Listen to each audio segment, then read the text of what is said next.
So Brentford 4, Manchester United nil.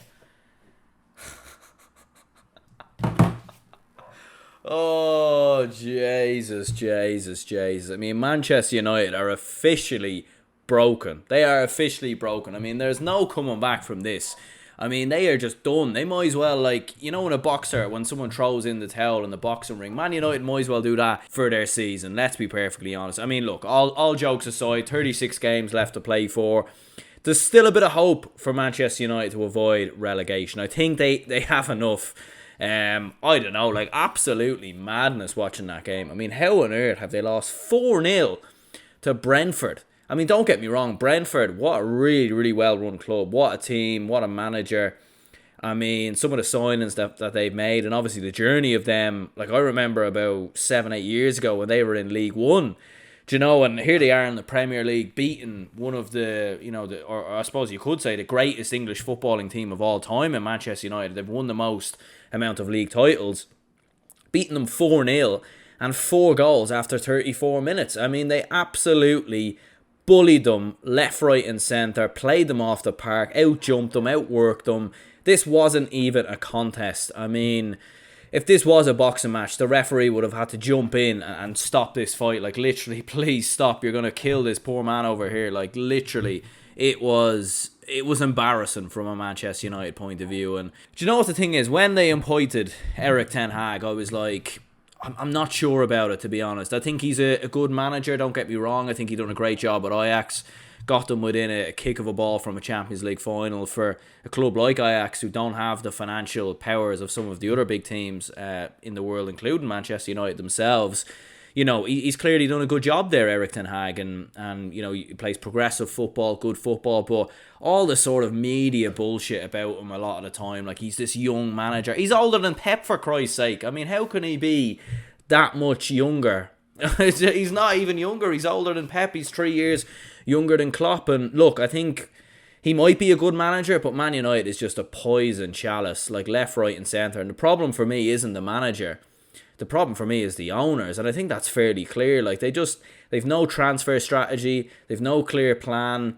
You know, it's they change their plans according to their managers. There's no structure. There's, you know, chief executive officers going in and out. You know, Ralph Rangnick's the manager, then he's staying around as a consultant, then all of a sudden he's gone. He's Austrian manager in between. It's all sorts of chaos happening left, right and centre. They're so fixated on bringing in older players because they know, or older players who have a big name, who have a superstar name, because they know that it's going to sell shirts, it's going to make them more money, it's going to make them more profit, when in actual fact it doesn't help the team in any way whatsoever. And you're seeing that with Ronaldo in there.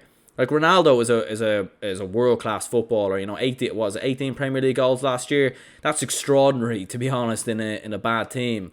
But at the same time, like, they need to have someone else there. Do you know that? Like, Ronaldo shouldn't be the sole focused striker at 37, 38. It's just absolute madness. And then, you know, clearly they need a midfielder. I mean, you can see that left, right and centre. I mean, Fred and McTominay, whichever one you put in there, is terrible. Poor Eriksen, you felt bad for him today. He got an absolute roasting from the fans, and probably rightly so, after, you know, turning down Brentford, I suppose. You know, all a bit of banter at the end of the day, but, you know, I'm sure a lot of Brentford fans do still have a lot of respect for Eriksen for what he done when he came into the team last year. But they were just awful, Man United, and it's absolutely brilliant to see as a Liverpool fan. I'm not going to lie. Brentford, though, quality football team. I mean, like, Matthias Jensen in around midfield was excellent. Mbuemo looks like a very good player. Tony, I remember, you know, hearing about him and watching him a bit last season, and physically just pressing at every chance, you know, closing down, not allowing Man United to play out from the back. And even Man United's most sort of consistent players in the last decade, or one of their most consistent players in De Gea, like, absolutely dreadful. Like, that mistake for the first goal, just like schoolboy stuff. And then the pass out to Eriksen, I mean, how on earth? What are you thinking there? I mean, that is just foolish beyond belief, to be perfectly honest. You know, 4-0 after 34 minutes. You were watching on and thinking, Jesus, this could be very bad. Like, this could be 6 or 7. Imagine losing 7-0 to Brentford. I mean, it's a bit like that when Villa beat Liverpool 7-2 a couple of years ago. it's one of them bizarre results that you only see every couple of years, and you're like, how the fuck has that happened? And looking at this, Brentford were 4-0 up. I was thinking they could get 5 or 6, but in the end, to be fair, they took their foot off the gas. They just managed the game, and I think it was the right decision. But, United as well, just sloppy passes, like no urgency. Like, don't get me wrong, as a Liverpool fan, I do not feel bad for any Manchester United fans whatsoever, because the amount of stick they give Liverpool fans through the years. And look, they've had their time, they've had their moments. I'm sure they'll come back at some point and be there or thereabouts in the Championship, or maybe in the Premier League. But look, you do have to look at that and think, Jesus, like, out of all the big clubs that I've seen like go through their bad moments, Arsenal, Jesus, as a Liverpool fan, we've had a fair share of awful moments down the years. Chelsea have had the odd bad moment, although they're fairly rich, so they can just throw money at any problem they have. Although Roman's left now, but kind of still they're still in the same boat, aren't they? Arsenal have had some dreadful moments, but I don't know if I've ever seen it as bad as that, to be perfectly honest. Like, that was just horrendously bad. And it's incredible because they have some good players. Like, I remember seeing Sancho in Dortmund, and geez, everyone wanted him. Like, and I remember, thinking surely Klopp's going to go out and get him and get him into Liverpool, but absolutely mad. Like, I mean, he just looks a complete shadow of himself. Lisandro Martinez, I was kind of worried when they signed him. Like, he is quite small. Sometimes it can work. Look, small centre backs sometimes can turn out to be brilliant. You only have to look at Carlos Puyol as an example there. But surely you were signing Martinez to partner Varane or to partner someone else. Like, are you're still heavily so reliant on Maguire? To be fair to Maguire, none of the goals were really his fault, I don't think. Maybe the third goal, maybe he had a part to play in that, but generally speaking, just it just doesn't make sense whatsoever, like what they're doing there. And Ten Hag, is he out of his depth?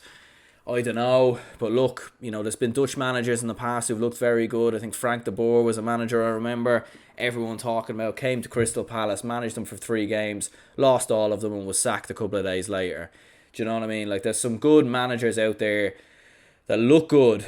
They look good on paper, but then they come into the club and they're just absolute garbage. Do you know that way? Like, they don't know how to do their job. They're completely incompetent. But I do rate Ten Hag, though, and I think he will succeed somewhere, but I just don't think he'll succeed at United. And Jesus, like, I mean, they play Liverpool next. I mean, that you could be sitting at the end of August, 3 games played.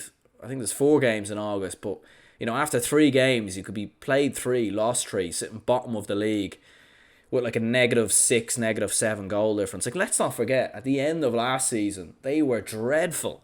They got smashed by Brighton. They were losing left, right, and centre. Lost to Everton, which, like, who the hell loses to Everton?